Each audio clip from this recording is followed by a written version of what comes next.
We start with something that can help you. Support comes from ZBiotics. Now listen, I've got to tell you about this game changer that I use before a night out with drinks. It is called pre-alcohol. Now this isn't just another morning after, cure. This is science. ZBiotics is the world's first genetically engineered probiotic. It is invented by PhD scientists to tackle those rough mornings after drinking. Here is the deal, okay? When you drink, alcohol turns into a toxic byproduct in your gut. It is that buildup, the buildup of that byproduct. It's not dehydration, like everyone thinks it is, that makes you feel awful the next day. Pre-alcohol creates an enzyme to break it down. You just make ZBiotics your first drink of the night, and you're going to feel the difference tomorrow. So I tried it before I had some drinks with friends. It was a friend's dinner party. And the next day, you know what? No fog, no dragging, on top of my game. So fall is here, football's back, tailgates, game days, all of it. So before you toast to your team, grab ZBiotics. Go to zbiotics.com/lemon and use the code LEMON for 15% off, backed by 100% money back guarantee. That's zbiotics.com/lemon. The code is LEMON. Hello, everybody. Welcome to Lemon Live at 5. Boy, do we have a show for you. And by the way, if you can put this up, Donald Trump is holding a press conference now at the White House. We're going to tell you about that with RFK Jr. What they're talking about is no laughing matter, but comedy ensues because Donald Trump, I told you he did not have command of the English language. Also, he does not know how to pronounce the word acetaminophen, and embarrassed himself at the mic, at the podium just moments ago. So there he is with Dr. Oz, RFK Jr., Donald Trump, and others in the room will tell you, but they're announcing something that about autism that is not new. Basically, we'll have a doctor here. Basically, what he's doing is spreading misinformation. And this has some very serious repercussions for the country. Now, let me get into the breaking news as well that is happening right now. Tomorrow night, Jimmy Kimmel is going to return to ABC. That return tells you one thing, and that is, I believe Donald Trump lost. He hates losing. You know that. He can't stand it. He's going to do everything he can to pretend that this is a win for him, but it wasn't. It exposed him. I'll tell you how it exposed him. It exposed his callousness.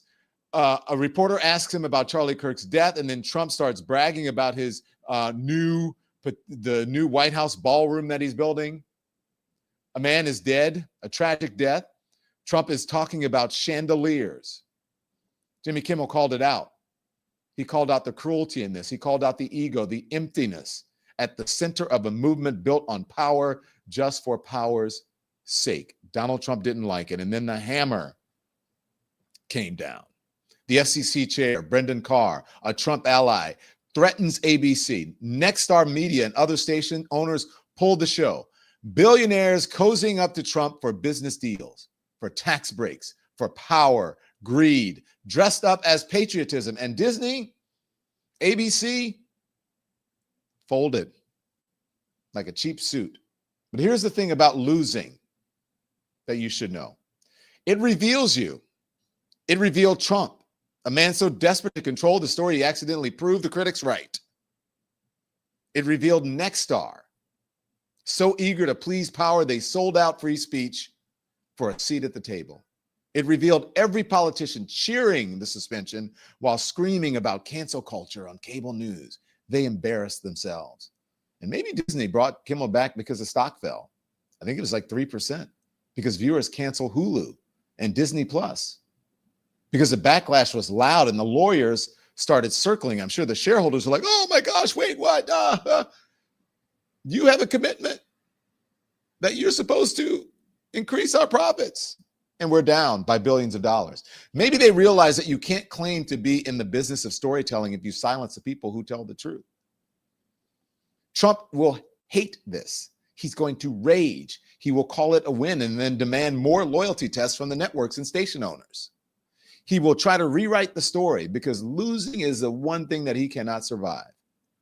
But like Kimmel, We will take the win. And I mean we, the American people, the people who believe in democracy, the people who believe in freedom of speech, the First Amendment, even knowing Trump is going to use every ounce of power to try to reverse it, because this fight was never just about one monologue. It was about whether free speech still means anything when billionaires, when politicians and regulators team up to crush it. Now Kimmel is back. Trump is exposed. Next star is humiliated. Disney blinked. ABC blinked. And tomorrow, we go right back to the thing that they tried so desperately to stop us from talking about in the first place. The Epstein files. And that's the truth. Let's bring in now my former colleague, a veteran media journalist and author of the Status newsletter, Mr. Oliver Darcy. And Oliver, tell me about your podcast again. Power Lines, Don. Power Lines. People can find it on YouTube. Just search Status, Power Lines with Oliver Darcy, and it'll pop up, and we'd love to have your audience. Oliver, so go check out Power Lines and check out Status. What happened, Oliver? Well, Disney faced a lot of backlash, Don. A lot of backlash. I don't know if they had totally braced themselves for the amount of backlash that they were going to get, but they got it from average customers, people who were canceling Disney Plus, and they also, received it from the creative community. Earlier today, for instance, Howard Stern announced to his listeners that he had canceled his Disney Plus subscription. We had a number of creatives say they were not going to work with Disney until Kimmel was reinstated. And so they were really backed into a corner here. And at the end of the day, I think they realized there's no great decision. There's no pleasing everyone. Either you please the Trump administration and alienate your core audience and the creatives that you need to work with, or you really piss off the Trump administration and bring Kimmel back. And I think, given that there's no way to please everyone, standing on principle obviously made a lot more sense. And so what you're seeing them now do is bring Kimmel back. I'm going to show you something. Put me up full just for a second, Oliver. I want you to take a look at this. This is me. Can you guys read that? Let's see if you can read that. Oh, you did it too. I didn't do it for political purposes. I did it because I believe in the First Amendment. And this is from the same group of people who are complaining that comedy is dead and that people are canceling comedians. And it turns out they are the ones that cancel. I don't like what a lot of people say about me. But as the saying goes, I will fight for your right to be able to say it, because that's what freedom of speech is about. So yes, I had a Hulu account. I only use a Hulu account so I can watch old TV shows like Boston Legal is what I'm watching now. That's the only reason I have it. But I said, you know what? I can get that same show on Amazon Prime or some other place. So there you go. And I think Don, a lot of people felt the same way. And we don't know how many people canceled, but it's certainly not good for Disney when they're facing this kind of scrutiny and backlash from people like yourself and just everyday Americans just canceling their subscriptions. And I think what you pointed out too is so interesting, because the people who want to cancel Kimmel are the people who mocked liberals for supposedly being snowflakes, who were triggered, who wanted safe spaces, who were offended by comedians. And now it turns out when they're in power, that's exactly who they are. They should look in the mirror, because they're the ones trying to cancel a comedian for a very mild joke that isn't even, it's being portrayed in a totally different light. But even if Kimmel did make a joke that they found offensive, like you said, that's sort of the point. He's a comedian. He's a little edgy, and he's going to offend people. And you don't necessarily cancel someone over one joke. Yeah. I think if you look at what's happening, what happens on Fox News, and you know this, we've dealt with this for years. Basically, people can say whatever they want to on Fox News, and Fox News will stand behind them, just like Brian Kilmeade can say, give them a lethal injection or kill them and still have a job. But for some reason, people who are within the sort of mainstream media, other than not conservative media, they're so concerned about what their critics say about them that they lose some of their most important voices, i.e., Al Franken, right? I'm talking about Democrats now, but you know what I mean. Fox doesn't do that. And look at what happened just over the last week with standing behind people that are big voices for them. The standards are not even close to equivalent. On the right, you can basically get away with whatever, and no one, there's never any action taken for the most part. Tucker Carlson, was able to get away for years with pushing lies and disinformation and conspiracy theories about migrants and vaccines and everything under the sun. And, only at some point did they really take action against him. And it was, who knows why, but they still have plenty of people like that on the air. And you saw after the Dominion documents that they were exposed as lying to the American people about the 2020 election, and they all still have their jobs. But, when it comes to the mainstream press, there's a much higher standard. There's a much higher standard in which people must, be held to. And, it's, I don't know, it's really interesting seeing Fox News and other right-wing media folks complain about Kimmel and saying, he should be fired when they don't hold their own talent to the same standard at all. It's really, frankly, kind of crazy. Crazy to say the least. I mean, look, you mentioned the whole dominion of it all that Fox News got away with. No cancel, no stations group said anything about Fox News. I guess they don't really carry the news channel, but still. Here's what I want to know. So what happens with this? Mm-hmm. Does Jimmy Kimmel, I hope not. I actually ran into a friend of Jimmy Kimmel's as I was walking my dog, who stopped me and he said, "Thank you for everything you're doing for Jimmy." And I said, "Thank you." I said, I like Jimmy. I'm doing it for him, but I'm really doing it for free speech because he's a good guy. I've been on the show. He couldn't have been nicer, but I'm sick of people being hypocritical about free speech. And he said, "Amen." And then, not more than an hour later, I get this news. So, what the Next Star wanted, according to the reports, that they perhaps wanted an apology or they wanted him to donate to Turning Point USA. Do we know we have any details on that? So we don't, is the short answer. We've asked Sinclair, which made those demands, and it's a right-wing TV station owner. They own a lot of stations around the country, whether they're going to air Jimmy Kimmel's show. And we have not heard back, but I think that's certainly the thing to watch moving forward. Is Sinclair going to air the show? Is Nexstar, which needs this big deal to be approved with Tegna, are they going to air the show? We don't know. Yeah. We know that Disney has made the decision that they're going to air Jimmy Kimmel's show. They're going to provide that programming, and we'll see whether these affiliates take it. Disney obviously owns some local ABC stations in major markets, but they rely on their affiliates to carry the broadcasting to most Americans. So that's an open question. I think, Don, what you're saying too, which is interesting, is a mass media company like Disney has always wanted to appeal to the entire country, right? They've always wanted to appeal to conservatives, to liberals, to everyone under the sun. And for the most part, they've been able to get away with that. And they've been able to do that, just as CBS and NBC have as well. I think right now in our polarized information system, they're learning, the executives are, that that's really challenging, if not impossible. Because if you have a news organization, for instance, that is committed to the facts, they're going to, by default, be at odds with Donald Trump, because Donald Trump's lying every 5 seconds. Anytime he opens his mouth, he's lying. And so if you have a news network that's fact-checking what politicians are saying, you're going to, by default, alienate people who like Donald Trump. And that's just the reality. Same with Kimmel. If you have someone who's going to take jabs at this administration, well, it turns out that Donald Trump's one of the most thin-skinned men to ever live, right? To ever occupy a powerful seat like the Oval Office.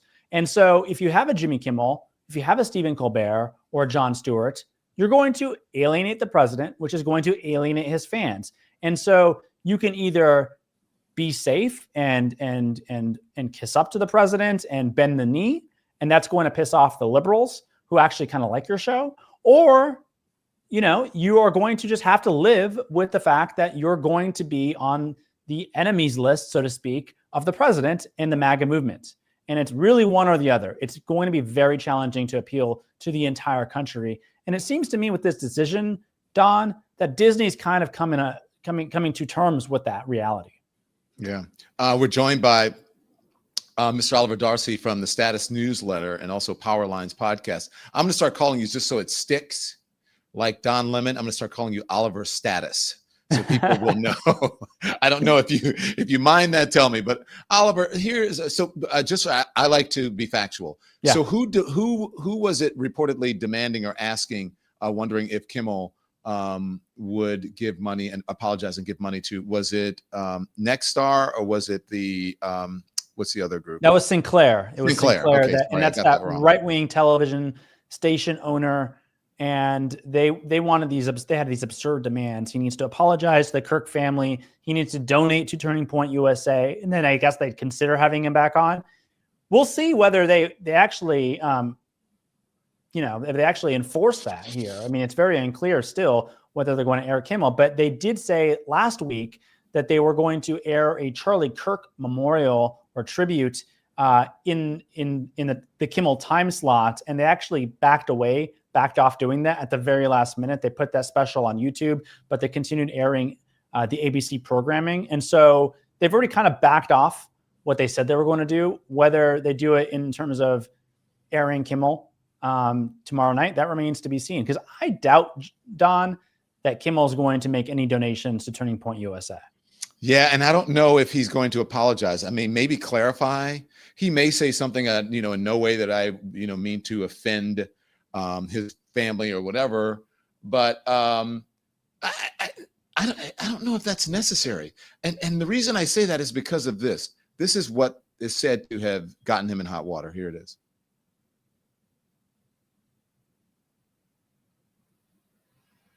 Hit some new lows over the weekend with the MAGA gang desperately trying to characterize this kid who murdered Charlie Kirk as anything other than one of them, and doing everything they can to score political points from it. In between the finger pointing, there was grieving. On Friday, the White House flew the flags at half staff, which got some criticism. But on a human level, you can see how hard the president is taking this. My condolences on the loss of your friend Charlie Kirk. May I ask, sir, personally, how are you holding up over the last day and a half, sir? I think very good. And by the way, right there, you see all the trucks? They've just started construction of the new ballroom for the White House, which is something they've been trying to get, as you know, for about 150 years. And it's going to be a beauty. Yes. He's at the fourth stage of grief, construction. There's demolition, construction. This is not how an adult grieves the murder of someone he called a friend. This is how a 4-year-old mourns a goldfish. We hit some new lows over the weekend. Okay, so here's the thing. So what he said, actually, at the time he said it, was not factual. It wasn't untrue. And even if he had said it later, they did spend the weekend trying to make him other than one of them. He didn't say that they were one of them. Mm-hmm. He didn't say that. So I've been trying to explain that to people, the MAGA people I meet on the street. I try to explain he never made fun of Charlie Kirk. He was making fun of Donald Trump's response to Charlie Kirk's death, his callous response to Charlie Kirk's death. But if you actually listen to what he said there, he was right. MAGA tried over the weekend, and this is before all the text messages came out and the information about the suspect came out, but they were trying everything they could to distance themselves from him. And by no means saying that Jimmy Kimmel said, "Oh, he's definitely MAGA or conservative." That's 100% right. So I don't see an apology being necessary. That was my whole point. If I had to guess, I think he'll clarify that, because some people did misread his comments. But you're right. He didn't say anything inaccurate. The whole weekend was spent by MAGA people running away from this guy and saying he's not one of us. That was accurate. So he didn't say anything incorrect that needs to be corrected, but on a show. I also think, Don, what's interesting is when he made that comment on Monday evening, it's not like it blew up, right? It's not like everyone was talking about it the next day. It took like 2 days on Wednesday when Brennan Carr, the FCC chairman that Donald Trump appointed, made comments that really elevated this to the national level. Because then when he said that ABC and the stations should stand up to Kimmel, that he should be suspended, basically, or we can do this easy way or the hard way. That's when those comments really rose to the national level. But beforehand, it's not like everyone was talking about this, right? This was a comment that was made during the entire hour that kind of flew under the radar. No one was outraged at the time, which is typically not how these comments work. Don, you did live TV you've done live TV for a long time. when you say something that's really explosive, how long does it take to blow up on the internet? Immediately. Right. There are some things that take a while to bubble up because they push it in right-wing media, or they'll push it on the internet, right? And then all of a sudden it'll catch some fire. But usually it's right away. And usually, the folks are on you saying, hey, you got to address this before the show is over. You know what I'm saying? It's usually instant. If you say Right. something truly outrageous in front of 1 million people, right, it is going to generate headlines. It is going to generate backlash on Twitter or X or Blue Sky or whatever. And you're going to feel that. I mean, it's going to be obvious. And there's going to be stories like on, Mediaite and the other publications that cover this sort of thing. That didn't happen here because no one seemed to be actually outraged by the comment except the FCC chairman and this right-wing podcaster he was talking to on Wednesday, 2 days after the comments were made. Mm-hmm. And what's interesting too, Don, is it seems to me, if I had to guess, that there's a certain crowd of people paying a lot of attention to what Jimmy Kimmel says because they're eager to see him in trouble with Disney. They're eager to see him pushed off the air. Donald Trump has made it clear, when Stephen Colbert was canceled, he said, Jimmy Kimmel might be next. And so he is under a microscope is what I'd say. And so someone may have, that comment coming out 2 days later from the FCC chairman, it's almost like they found it and they used that comment to spin this into something that really wasn't a controversy prior to them attacking Kimmel. Do you agree with me that Trump is going to try to spin this into a win? He'll be outraged. And what does this mean for all of the folks that I mentioned that I said sort of embarrassed or exposed themselves? Like, does this change anything in the industry? Will this make people go, you know what, maybe we need to start standing up? I don't know, because you and I both know this. Mm-hmm. Every single time they try to, kowtow or whatever it is to the left, to the right, it never works. Because unless you're like a Fox News or a whatever Newsmax or News Nation or whatever it is, that's all in for Donald Trump, you're not going to win any conservative viewers over. You're just going to alienate your core audience. I think that's exactly right. And that's what Bob Iger, by the way, was saying prior to him taking the reins of Disney as CEO just a couple of years ago when there was the Don't Say Gay bill. And that was a huge controversy for Disney. If you remember, Bob Iger at that point had left Disney and he was saying, you need to back the creatives. You need to stand up on principle. You can't be bullied. There's right and wrong in certain cases. And that's the Bob Iger that people liked. And obviously he completely messed this situation up, but hopefully he's going back to that, which is about principle, standing up for your creative, standing up for your talent, having their back when they're under fire by an autocratic wannabe in the White House. That's what people want Disney to do. And I, to the point I made earlier, think they might have realized at this point, you're never going to make everyone happy, right? You can stand up on principle and it's going to irritate Donald Trump and it's going to irritate, the people in his lieutenants like Brennan Carr who are going to attack you no matter what. Or you can bend the knee to power and alienate your much larger core audience. It's one or the other. You're not going to satisfy both of them. And obviously the right thing to do is to stand up on principle. And so we're seeing Disney, reluctantly, after being prodded into going this direction because of the backlash, tell the Trump administration, basically, we're going to stand by our guy and we're not going to cancel the show. Hopefully that inspires others to do the right thing here. But I do worry, more broadly speaking, that even suspending Jimmy Kimmel has resulted in the air being chilled just even a little more, because all these people, all these comedians know that they are being watched very closely. And one wrong joke that gets blown up by the FCC commissioner can effectively end them or could end them. But Oliver, do you think that they, I told you I saw a comedian friend of Jimmy's. Do you think this emboldens them though? Maybe because of the support that they got, a lot of support from Hollywood. I didn't think it was strong enough. I didn't see enough people saying, I'm going to boycott. I'm not going to work with this. But maybe they were getting to that. But you don't think that in some way offers, some insurance to creatives, meaning comedians, to just continue to do their thing? Or you think it's a chill? I think I think the thing about this is that Jimmy Kimmel's comment was very mild and it wasn't racy. It wasn't wrong. It wasn't really provocative, to be quite frank.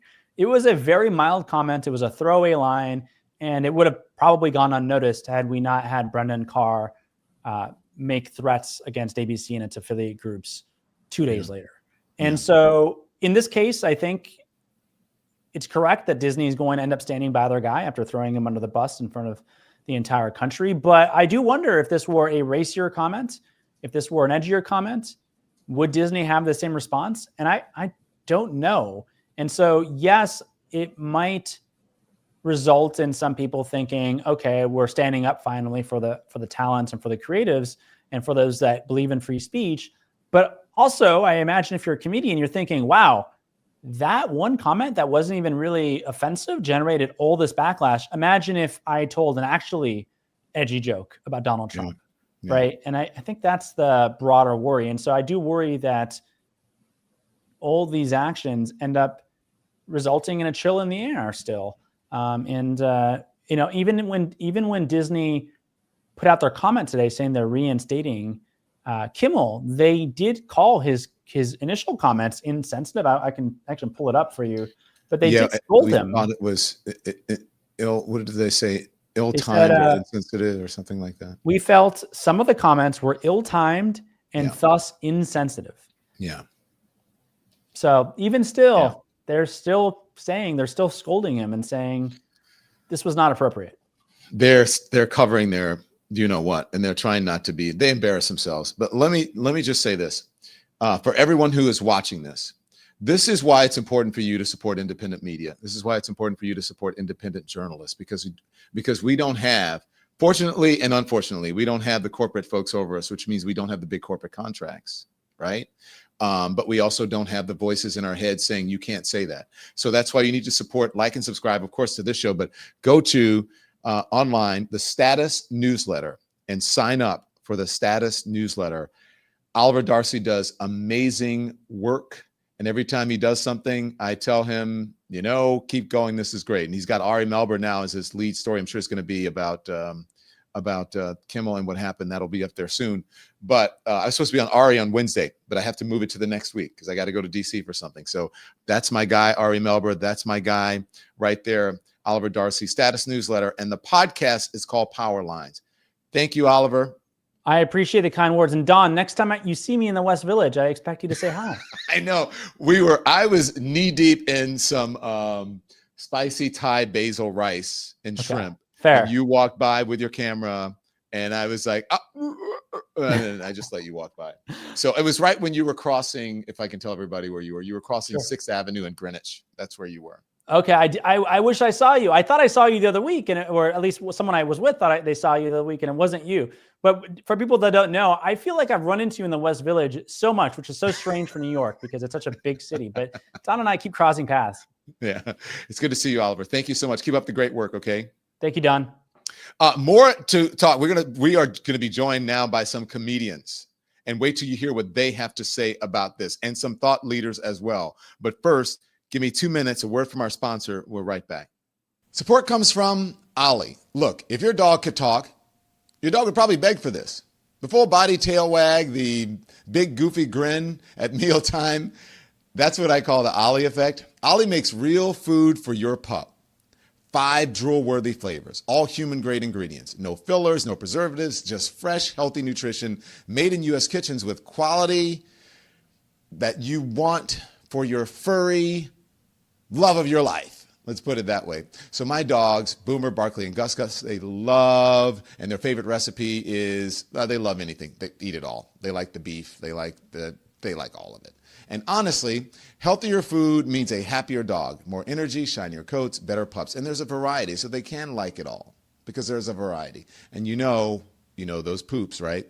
If you're a dog owner, you know what I mean, right? That's how you check their health. So here's the cool part. Ollie builds a custom meal plan just for your pup.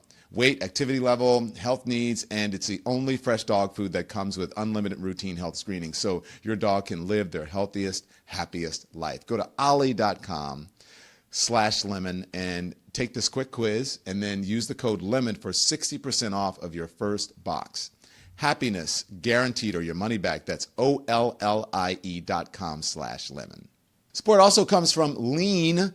You know the story, the fad diets, the juice cleanses, the losing weight only to gain it back. Doctors call it weight cycling. Half of Americans do it. And it can raise your risk of diabetes, heart disease, even stroke. So here's why I like lean. It was created by doctors to break that cycle. It is not a prescription drug. It's not a GLP-1 injectable or an oral supplement with real science behind it, is what it is. An oral supplement with real science behind it, okay? So it can help you with healthy blood sugar. It controls appetites and cravings, and it burns fat by converting it into energy. Now, I've seen what weight cycling can do. It's hard on your body. I've done it before.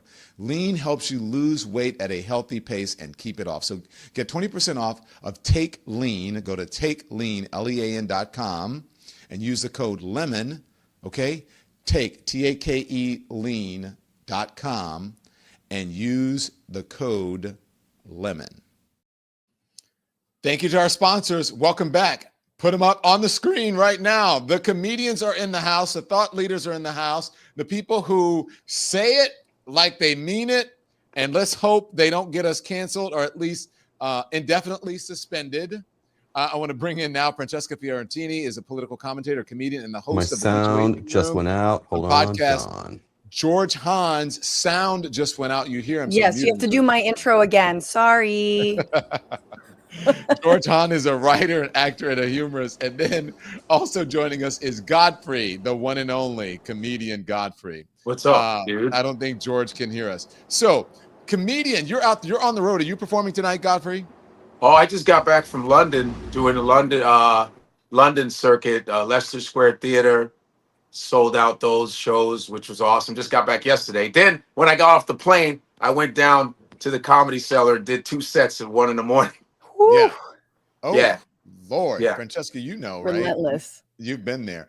A little bit. Yes, totally been there. I'm at Godfrey's level, and don't double check that. But yes, so good to be on with you, Don. Good to be on with you, Godfrey. Welcome back. George Hahn, are you with us? I am. Technical difficulties, but we figured it out. Hi, guys. Thank you. You are with us, as well as Grace Jones in the background.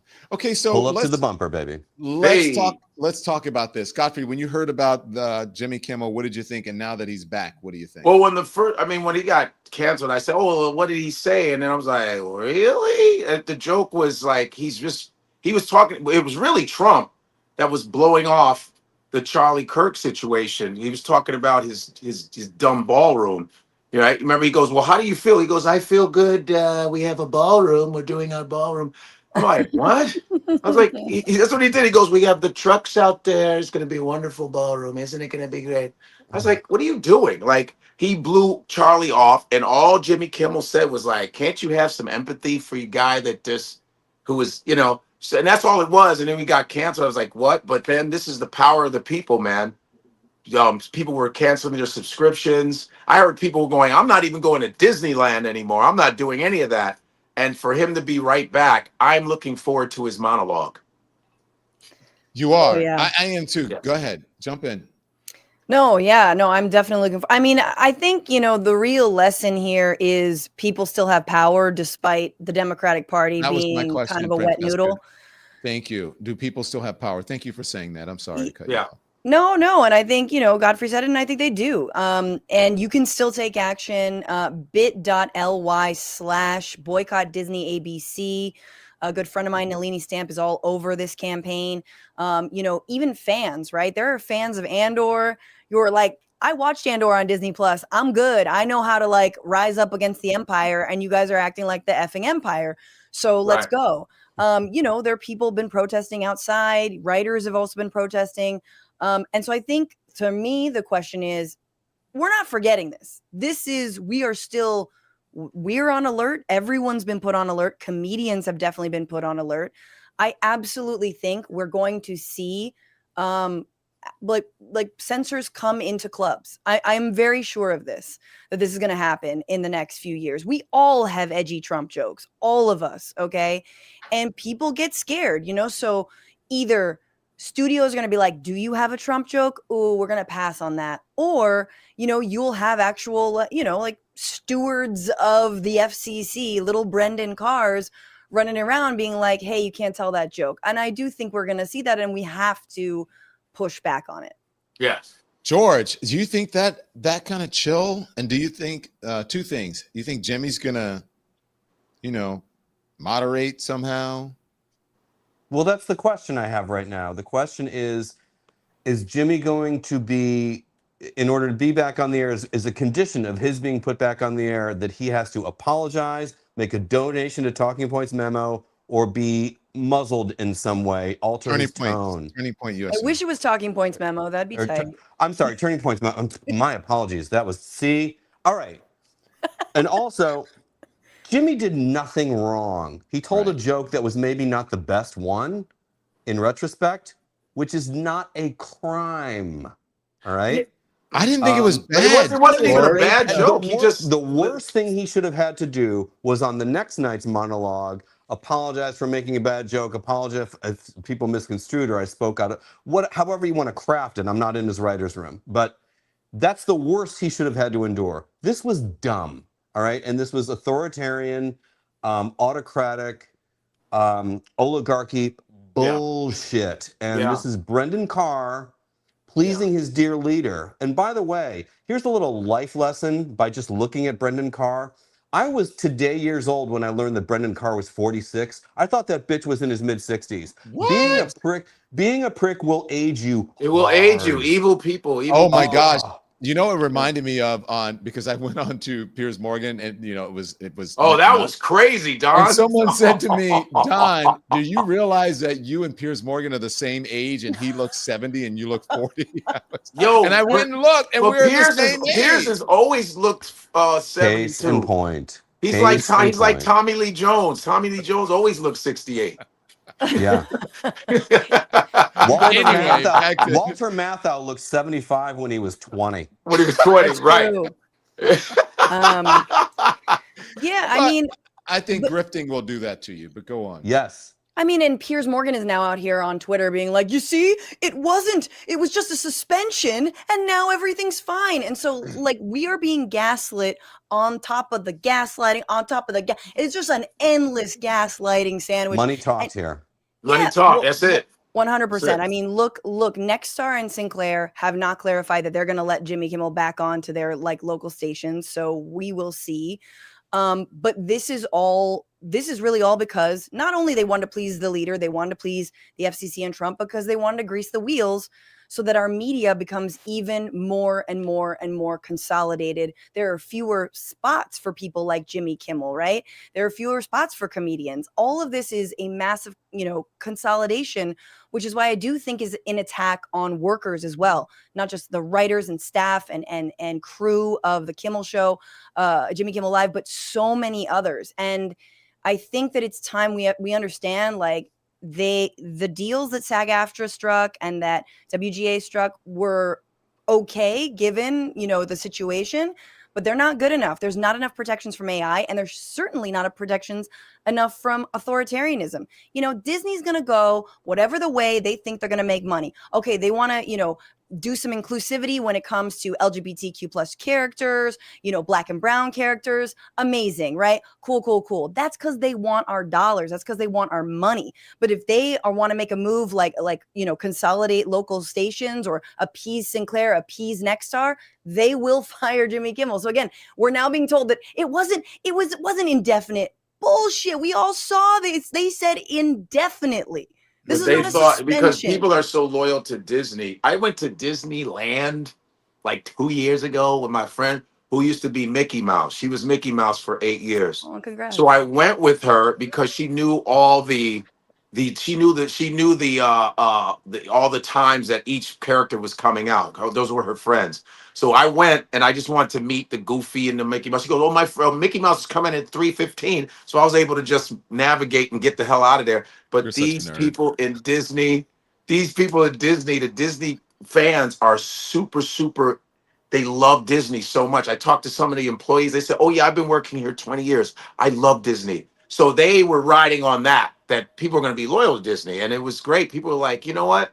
I'm canceling Hulu. I'm canceling everything. And that's great. I don't think the numbers are in yet. I want to know how much did Disney. I want to know how many people canceled Disney Plus. I'm one of them, and I hope you all saw Ron Perlman's. Uh-oh. Oh, He George, goes, we lost Yo, you. you went out for a Ron sec. Do Perlman, it you over. went out Say for it a over. second. Say We it all again, saw Ron. Ron Perlman's what? Can you hear me now? Yeah, Yeah. we got you. Okay. Ron Perlman said, I just signed up for Disney Plus. Pause, because you're about to hate him. And he said, so I could cancel it again. But I really want to know how many people canceled when those numbers come out, how much money Disney stood to lose. And again, as I said, I want to know if Jimmy's going to be sort of if he's under some mandate to not talk about Dear Leader in the way he was or be critical. Because that's the real chill here for me, or one of the real chills here. And also, on a personal note, I used to have the sickest crush on Bob Iger. Like, he was my CEO, ultimate, like, fantasy affair daddy. No. And now I'm like, you know what? Never mind, bro. This is, I guess you're on the maybe later list. Dude, I He's thought that's he's not the a most embarrassing bad-looking crush man, but ever. it Oh, looks like I think Bob's a handsome guy. I mean, he's like not a a bad-looking sober man, but he's kind of. You know what a pocket gay is? He's not gay. Pocket gay. What's that? He's not gay. It's a little gay. It's like, a short king. Is he a short king? He looks like a short king. Oh, Just No. you guys got so many terms in the He's gay tall? community. 5'9", he's taller than me. I think he's No, around short 5. king is not a gay. Not a height That's thing? just a short dude. That's What's it. wrong with being a Bob Iger's pocket not. gay? There's No, nothing but you got the gay community always has. My friends always they always have so many terms. Like my buddy Akeem, he always tells me terms. I go, "What's that mean? Do you know what platinum gay is? You know what gold star gay is?" I go, "Nah," and I use it on stage. And anytime my gay fans will go, "Oh, you know your stuff," I go, Akeem told me as a heterosexual man. Akeem told me about platinum gay and gold star gay, and I know it, and it's not a credit card. Okay. I like it. I think Wait it till the was something Centurion gay comes out. I don't know what No, that is. I lost my CEO daddy crush on Bob Iger, which is the bummer. But did. also, this was about power and money. And as our friend, I hate to echo what my friend Scott Galloway often says, but cable news and also late night TV, they are not growth businesses, and they're all going to go out anyway. I personally cannot remember the last time I watched a late night show, whether it's Fallon, Kimmel, Colbert. I haven't watched them on the schedule, linear wise, in probably a decade. Yeah. I catch pieces on social media. That's where this is going. All right? And Trump sees the networks like he's in the 80s in his head. It's ABC, CBS, and NBC. Like, okay, Dad, Grandpa, but Jimmy, wherever he landed, would be fine. He will find his audience. It could be a podcast. He'll do it with a smaller staff. That's where this is going. Yeah. And, maybe Fallon, maybe Myers, maybe they're next. But again, those guys are going to be okay. But what they're going to be doing is kind of like what Don is doing, is kind of like creating his own media empire-lit. And but look we're talking on it. Unless they leak into YouTube and start doing, because Donald will be like, "Get them at YouTube, get them." But they're everywhere. not monitored. I don't think YouTube is monitored by the FCC. So I think, good, beautiful. Just to reply, I respond to that. I do think that's why I say it is a broader attack on workers, and what is happening now is this, a lot of the streaming overplayed their hand. It's not giving them the money they necessarily wanted. And so, that is why they're going to be letting them go. And I think Colbert, it really is important to see how this moment, reflects on what happened to Colbert, right? Because you have CBS, another company that paid out Donald Trump over some BS lawsuit they didn't have to pay. They capitulated to him there, and then they quietly canceled Colbert, not for over anything he said. And now they're handing that money to a right-wing figure like Barry Weiss, who's coming over from Substack and bringing all her opinions to CBS. So it really is, it's political through and through, and they're going to make it look like it's economic. They're going to make it look like, oh, we can't do these kinds of shows anymore. Meanwhile, guess what nightly show is going strong as hell? Greg Gutfeld. Yeah, Gutfeld. So miss me with the I understand people don't watch it anymore. But there is something very important about having these late shows. I mean, especially competing in the comedy space for narratives like this. I mean, we've seen a rise in right-wing, Trump glazing MAGA comics who've been very silent right now, even though they made their whole careers off of talking about cancel culture and this. And now when it actually happens from the state, they got nothing to say. They are quiet as hell. It's I think we hilarious to should me point that out. the guy screaming about cancel culture is doing it from the Oval Office with his own social media network and has an open door on the most watched cable news channel on the planet. Yep. Like, really? No one's canceling you, honey. Yeah. But you're not being silenced, sugar. Not with your own social network. But, George, I'm sorry, Don. Go ahead. go ahead. You and I know about television, right? We know about the ratings, working in television, having lots of friends in television. And just being a consumer, anyone can really talk about this. If you get someone to subscribe and usually they're going to keep it for a while, right? Unless you do something egregious like this. But when viewer habits start to change, like when I cut the cord, I was like, why didn't I do this a long time ago? I cut the cord when I was on CNN. Yeah. I had streaming. I streamed my whatever I wanted. You can get every single channel that you don't have to get on cable, right? It's just by streaming. So I'm wondering if people are going to go back, because I see a lot of people in this chat, and I see a lot of people online saying, I'm not going back. And which is that, you think this has done some permanent damage? The habits have shifted. The way consumer habits have shifted. The way content has become available to us is very different than it was 15, 10, 5, even 2 years ago in some cases. I cut the cord. I'm not kidding. I'm not trying to flex here. I cut the cord, I think, in 2008. Woo! You were an early adapter. And and I have not looked back. I really haven't. Occasionally, I would have a little FOMO about one or two things, but honestly, really not much. Yeah. And as far as I can tell, cable news, and this is painting with a broad stroke here, but cable news is really about opinions. It is there to validate me or infuriate me. And if I want news, if I want to find out what happened, I'm going to look at NPR. PBS NewsHour is amazing, all right? And mostly, like, young people probably haven't watched it. But if you really want news and want to know what happened in the world, seriously, do yourself a favor, stream or watch PBS NewsHour. That's information. Associated Press. And read. That's what I do. Read. Our habits have changed. I haven't watched, like you, Don, I haven't watched this in real time. I have not watched linear television in years. It's amazing to watch. Francesca, I'm gonna let you finish. No. Just tell you that, I'm pulling a Kanye here. No, go. I was in a hotel all of last week in DC, and when I flipped the thing on, it turned on to cable news, and it happened to turn on, and Fox News was on, and I was like, oh boy.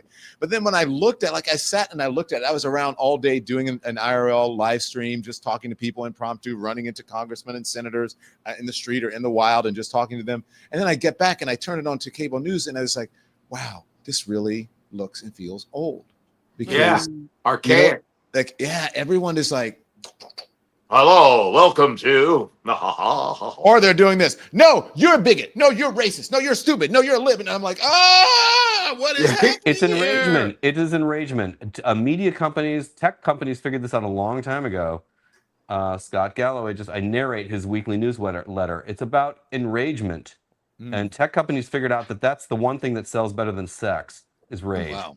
Yeah. And people love it. It's like heroin. It's addicting. It's as I said, you go to cable news to get validated or infuriated.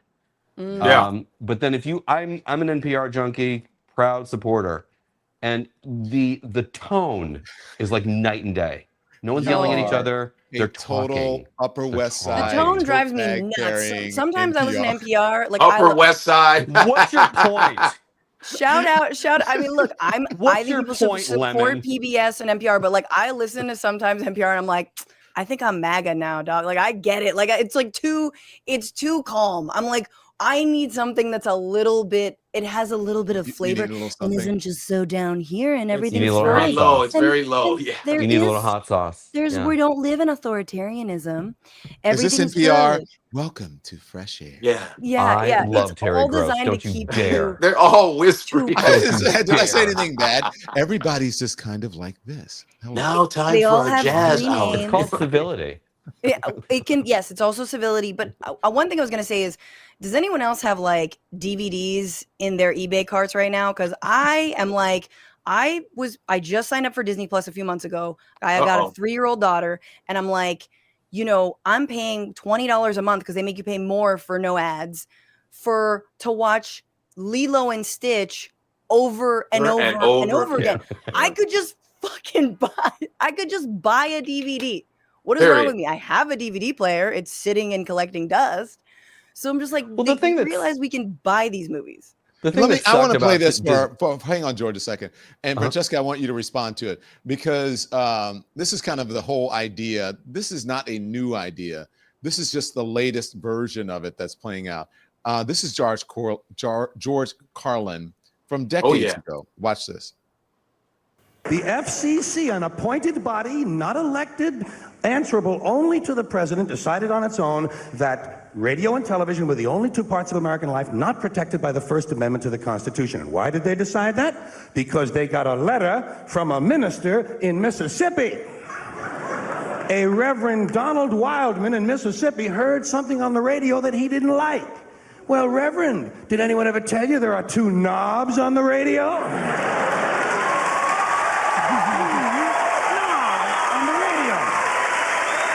But hey, Reverend, there are two knobs on the radio. One of them turns the radio off, and the other one changes the station. Imagine that, Reverend. You can actually change the station. It's called freedom of choice, and it's one of the principles this country was founded upon. Look it up in the library, Reverend, if you have any of them left when you finish burning all the books. Francesca, that's where we are right now. Classic. I mean, this is the kind of fire. And what's sad is that, so many people love Carlin, right? Like a lot of comics will be like, I love Carlin, Carlin's my inspiration. Then they get up on stage and, Godfrey, you can tell me whether you agree with this or not. They'll get up on stage and be like, just do like 20 minutes about, dick jokes. And like, I love a dick joke. That's fine. You could do, whatever. Everyone's got to have some, low hanging fruit, not to relate it with dick jokes. But the point is like, where's that fire? You know what I mean? Where is the stuff that is truly edgy? Because people are afraid. I'm a comic that pushes the envelope. So I was in London, but I gotta give a shout out to London because they were awesome. But at this lady, I had a joke about Jesus Christ and what he might have looked like. And so I said, well, I think he was a dark dude. He had dark dude problems, And so the lady gets, I said, I think he's a black guy. Everybody can feel what they think he looks like. And she goes, no, he was mixed race. He was mixed race. He was mixed. I mean, she watched the whole show. It was an hour and 5. And she decided to he was mixed race. I said, and I told the whole audience, I said, you see how I know he's black? She's too angry. The place erupted. Beautiful. Yeah. So Beautiful. yeah. So it's like it's a lot of comics are scared. They're just afraid so they take the easy route. Men and women, they take the easy route. Oh yeah. I like to go there because I saw George Carlin in concert at the Beacon in New York. Yeah. So I saw That's him. I saw him live. So yeah, Okay, I got guys. to see him live. So. Okay, I want to play this for you now because I want to bring the doctor in to talk about it. Doctor, are you here? There's a doctor here. Dr. Frieda is here. She's a triple board certified medical doctor with certifications in nephrology, hypertension, and diabetes. She's also the host of the Dr. Frieda YouTube channel. Doctor, thank you for joining us. I brought you in a little bit early because I just want the comedians and these guys to respond to this. This is Donald Trump earlier, okay? Now, what we're going to talk about is very serious with the doctor because it is about vaccines and autism. No, it's about autism and Tylenol, acetaminophen, except Donald Trump had this moment in the White House while making the announcement just moments ago. Watch.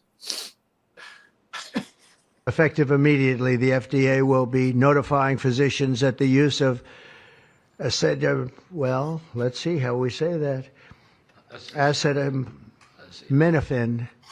Is that okay? Which is basically commonly known as Tylenol. during Fucking pregnancy can be Oh my God. associated with a very increased risk of autism. Okay. now, a sheet, and they said black women have brain processing power, but I'm just see you saying. next lifetime. That was pretty good. That was pretty good, wasn't it? I did very well. That's great. No matter who you're talking to, I don't care who it is. The fact that it's the president of the United States stands apart. But even if it were anybody random, as soon as you're struggling that much with that word, I will not pay attention to a single thing that comes out of your mouth. The next thing out of your mouth is like, I don't. You are a dumbass, and I don't. I can't listen to him at all. I mean, that clip you Oh, played. George, I can't love believe you didn't read the thing before. That shows Talk you about justifying cutting the cord, because that's all the cord features is that guy. I can't. He Oh, literally that turns my was stomach. wonderful. That's a good He point. That was literally wonderful. turns my stomach. That was so good. if Kimmel doesn't use that tomorrow, I'm gonna be so disappointed. Oh yeah, Baby. I think Kimmel should start his I got monologue a in fifth text. gear. Like, go. But I Let me love the read end this. when he wraps up how bad he reads and he goes, "It's Tylenol." In other words, it's a paraphrase for Tylenol. La la la. Wait, can you La la la la la la reenact la. Godfrey, reenact that moment for us. It says here that the this new medicine is called. It's called. I said, well, oh wow, this is tough. I'm a very good reader. Hold on. This is supercalifragilisticexpialidocious. Chimchimery. I know words. I have a thesaurus. I have a thesaurus. That's a different word. So Tylenol, basically. Beautiful. Thank you guys. Beautiful. You guys are the best. If Jimmy doesn't use that tomorrow night, I'm going to be so disappointed in him. Thank you guys. I really appreciate it.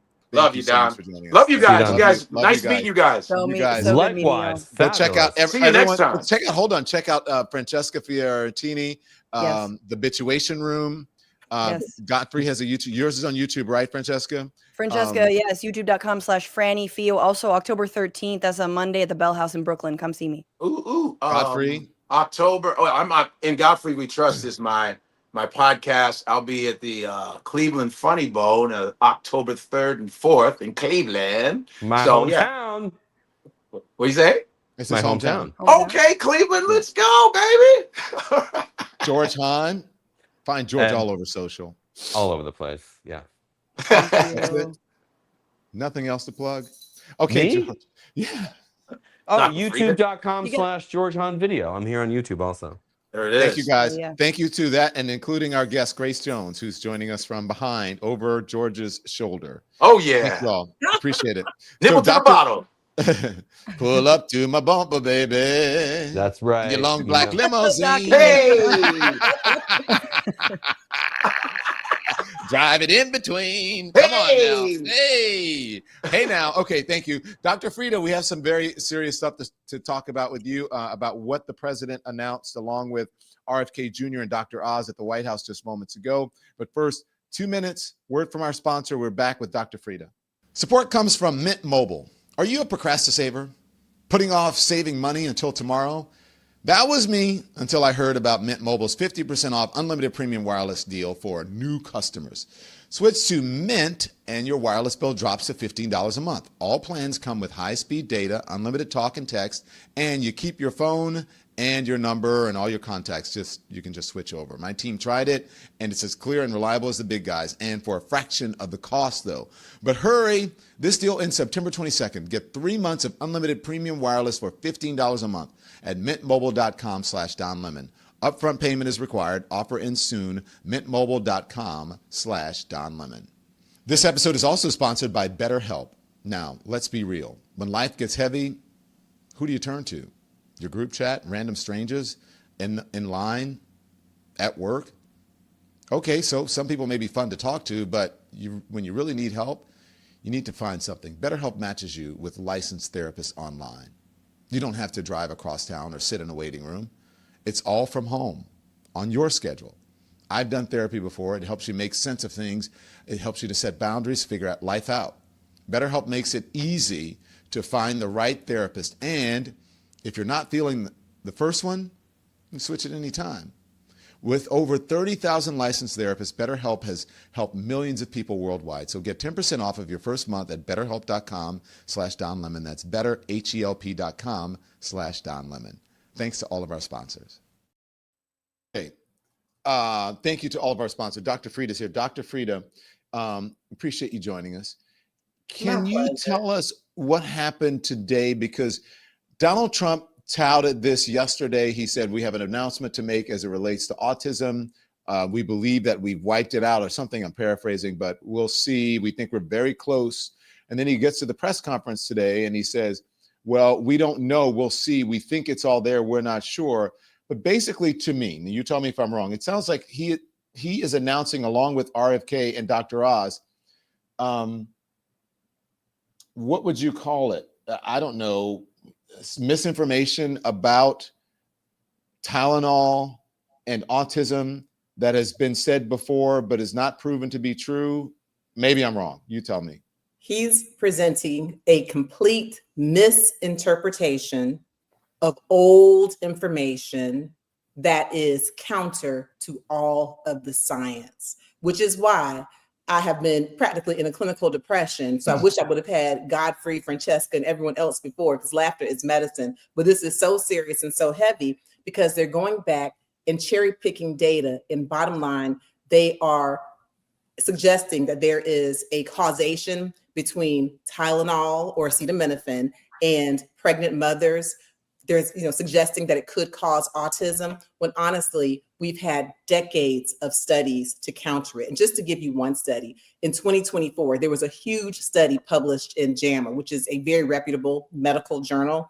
And we did a combination with Sweden. We looked at 2 million children born in Sweden between 1995 and 2019. Of those children born, 185,000 of their mothers used Tylenol while they were pregnant. They went through and analyzed this data very carefully. They looked at siblings of the babies. They looked at the moms who didn't use Tylenol, and there was no causation between the Tylenol or acetaminophen and autism. And there are many, many other studies to show that. And so for them to present this, it's dangerous, Don, because Tylenol is actually, according to the Society of Maternal Fetal Medicine, it's actually the safest pain reducer and fever reducer for pregnant moms. And having a fever during pregnancy can be detrimental to the unborn child. It can cause a miscarriage.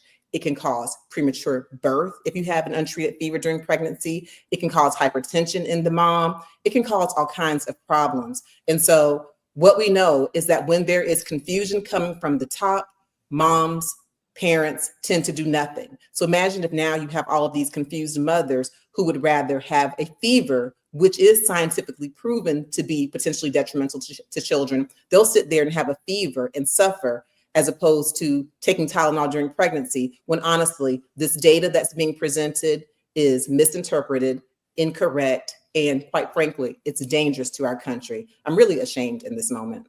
I was going to say, my question is an obvious one. Why? Why make this announcement? Why do this and put lives in danger? It's really... Do you agree that lives are in danger? Lives are 100% in danger. Okay. They're 100%. And it's not just isolated. It's not just about this announcement. Everything is starting to add up. I'm still sitting here trying to get over last Friday's debacle when RFK Jr.'s advisory committee on immunization practices did a complete reversal from Thursday to Friday. And their announcement was that the measles, mumps, rubella, chickenpox vaccine, first they said it would be approved by the government, paid for by government insurance, parents could request it. And then in just 24 hours, they changed and they say now that MMRV vaccine is no longer recommended and it won't be covered by insurance. So it's a buildup of confusion. It's a buildup of confusion. And so, yes, lives are in danger, not just because of the Tylenol and the pregnant moms, but because when you cannot trust what used to be the most reputable scientific brain power organization in the world, arguably, when you can't trust that, what do? It leads to inaction. It leads to people going and finding other unscientific measures to treat diseases. You don't know what to believe. And when you have confusion, when you have chaos, you have disease and you have death. So this is dangerous. I do want to say that I applaud the organizations like the American Academy of Pediatrics, which boycotted RFK Jr.'s ACIP meeting. I applaud the Society of Maternal Fetal Medicine. They came out and made a statement against what Donald Trump's announcement was about Tylenol and pregnant moms. I applaud the American College of Obstetrics and Gynecology. So one of their chief leaders came out and made a statement against what Donald Trump announced as well. So it's really showing us that this is not about the right or the left. The scientists are coming up. The evidence-based physicians are coming together. And that should let us know that when people jump out of their aisles and just go to the science, go to the evidence, it's serious. And the scientists, the physicians, we all know what will happen if we have a society that is not based in evidence. It will lead to disease, it will lead to death, and the ones who will suffer first will be the low-income families, largely Black people, brown people, people in rural areas, a lot of supporters of this current administration who have low income, okay? They may not realize it. This will affect them first, because I can guarantee you that the billionaires, the privileged people, the ones who truly do understand that the science matters, oh, their children will be getting vaccines. Their pregnant wives will be taking Tylenol. So really, this is something that is just unbelievable. And I'm really trusting. I'm an optimist, Don. I'm still an optimist. I'm really hoping that the science and the evidence will prevail. So then what do you say? We want to save lives and give people the correct information. What do you say to folks out there watching? What would you suggest they do in this moment? I suggest that you consult with your OBGYN if you are a pregnant mom, or if you're someone who is looking to become pregnant. You consult with the pediatrician you trust. You look at organizations like the American Academy of Pediatrics, American Medical Association, National Medical Association, Georgia State Medical Association. You look at the organizations that haven't failed you, the organizations that have been founded in evidence, science, those of us who really take our oaths seriously. First, do no harm, because the evidence isn't changing, okay?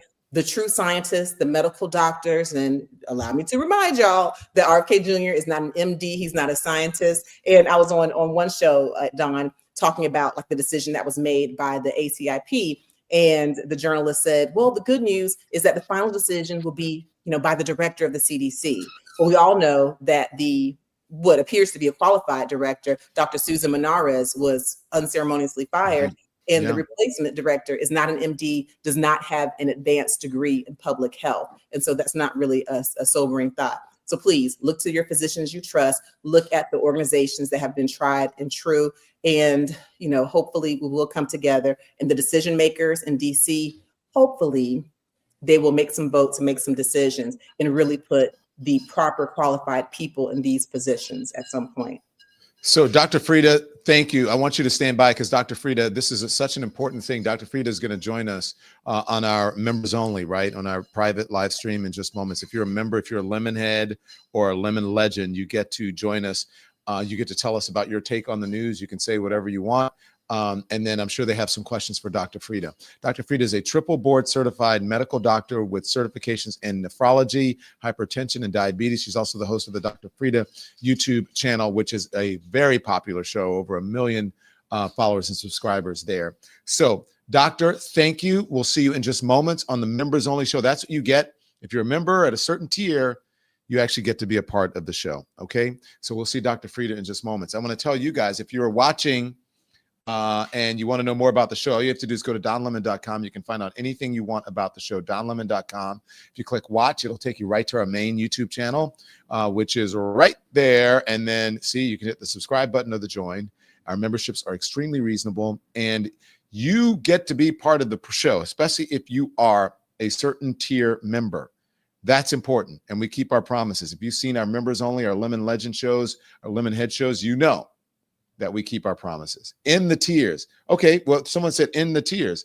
All right, then we'd have to charge more if you want us to end the tiers. I'm just saying. Okay, so let's see. I want to make sure that I've gotten everything that I want to give to the big audience, or the bigger audience out here. Yeah, I think that's it. Yep. Yep. Okay. That's it. So guys, thank you for watching. And we're going to see you in just minutes in the private chat for those of you who are the certain membership tier. Also, if you go on to backtodonlemon.com, you can click on our merch. Folks are asking me about this Tone on Tone t-shirt. It's on. Just click merch right there. There it is right there at the top. They come in yellow. Let's see. Go to the different colors. They come in pink. Oh, I had them right here. There's a green one that's very similar. There's a blue one that's very similar. You can't see it. Then there's a pink one that's very similar. You can't see it because I have the light, the way I have the light. So anyways, that's it. Okay. So there you go right there. Check it out. You can get those and other stuff, including the hats and all the merch. Okay. So listen, thank you for supporting us. Thank you for subscribing. Thank you for hitting the thumbs up. Thank you for becoming a member. And as I always say, you can be informed without being inundated. So I'm going to see you back here at 10 a.m. Eastern time on Hot Topics tomorrow morning. So until then, turn the TV off. Thanks everyone for watching. Your support means the world to us. So make sure you hit the like button and you subscribe to our channel to make sure that you never ever miss a video. We're live every day, 10 a.m. Eastern time. We drop even more content at 2 p.m. Eastern and 5 p.m. Eastern. And if you want more Don Lemon Show content, we'd love for you to become a member of the Lemon community, where you will receive access to special community posts. You'll get exclusive content and members-only live shows. So head over to our channel page or click the join button on this video. Again, thank you for watching. We appreciate your love and your support,